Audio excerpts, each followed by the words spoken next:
Victor Ivan advocates standing up for what is right and wrong. But how risky is it to be critical these days?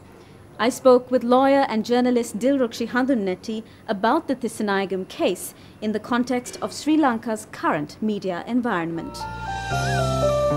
Thissanayagam's sentence has come as a shock to the media of Sri Lanka. Can I ask you, what was your first reaction when you heard the ruling? Well, there is a context to this particular judgment, I would think. And since 2006, we have been seeing a culture of impunity where we have had so many different incidents of violence against journalists. So I take it in that context. So in that context, no, it doesn't shock me. But what is shocking is that now, from abductions to disappearances to all other methods of suppressing free opinion in this country, we have moved towards another instrument, that is to use litigation. So it saddens me. As a lawyer, as a journalist, as an activist, I think we are creating negative history. And Thisanayagam is the first journalist to be arrested and convicted under the Prevention of Terrorism Act. Do you think journalists will have to modify the way they work because of this new tool for suppression? I think they have already, accepted. It's almost, we have come to terms with self-censorship, that survival has become more important than speaking the truth.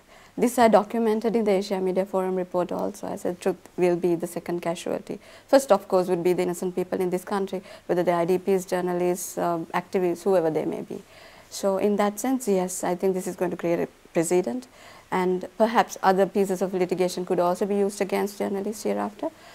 Sadly, I think there was a moment a few years ago to have criminal defamation abolished in this country, and it happened.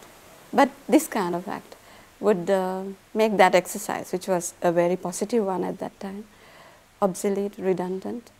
And yes, people will practice self-censorship.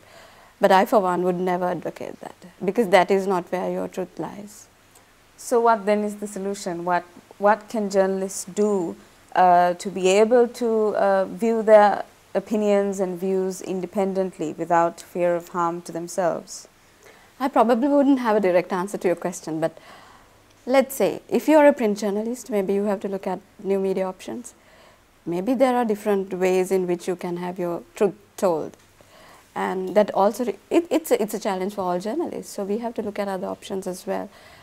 We need to learn to evolve as well.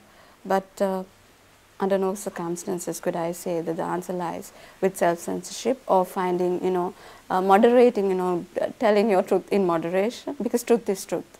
It's unvarnished.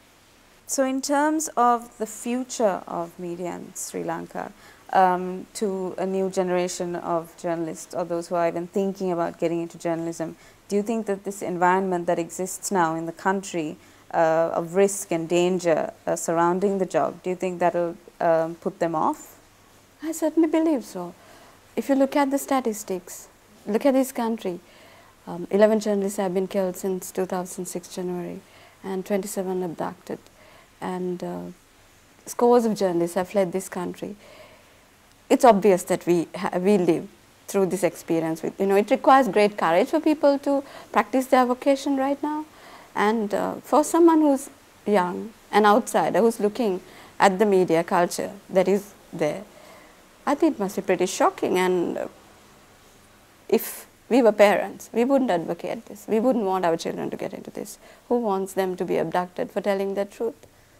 And I think we also need to look at more liberal approaches, more liberal laws. Also, a sort of a free culture where people can have better tolerance for dissent. Until that happens, I think people would feel intimidated by this. But do you see that happening? Not right now. But at the same time, I also blame the journalistic community. Just citing this case as an example, how much of writing, how much of reporting was done, and why didn't we do this? We know people have been abducted, we know people have been disappearing, and people live in exile. All these people are fellow journalists. So if you don't take a stance, if you can't take a stand on something that is happening, and this does not mean you have to side with this. This does not mean you have to criticize judgments, because it's beyond us. It's not our call. But whether this is justifiable, whether journalists have to be tried under the worst possible piece of legislation in this country, it's a draconian piece, so to speak, and people have been speaking against it. People have been calling for its abolition, just as much as certain other archaic pieces of legislation we have in this country. So I think in such a backdrop, we have to look at new options. But Sri Lanka certainly does not stand alone in terms of this, the risk that journalists have to face. You're involved in the Asian Media Forum, and you wrote the chapter on Sri Lanka for the Asia Media Report of 2009. What is the experience of journalists in Sri Lanka as opposed to other countries in the region? You'd be shocked by the similarities, particularly within the region. Take Pakistan and take Indonesia. The examples are horrendous. There are some countries, of course, with better examples. But if you look at Mexico and Sri Lanka, we have the highest number of abducted journalists. And of course, you must be aware of the International Federation of Journalists ranking of Sri Lanka and Reporters Sans Borders. So, so to speak, we are ranking amongst the lowest in the world. But of course, this dubious honor is not ours alone. It's kind of shared. And I think South Asia really needs to look at its democratic values. We speak about an ancient culture, a shared heritage, a common cultural values, but I think as a region also we really need to look, really need to have a rethink.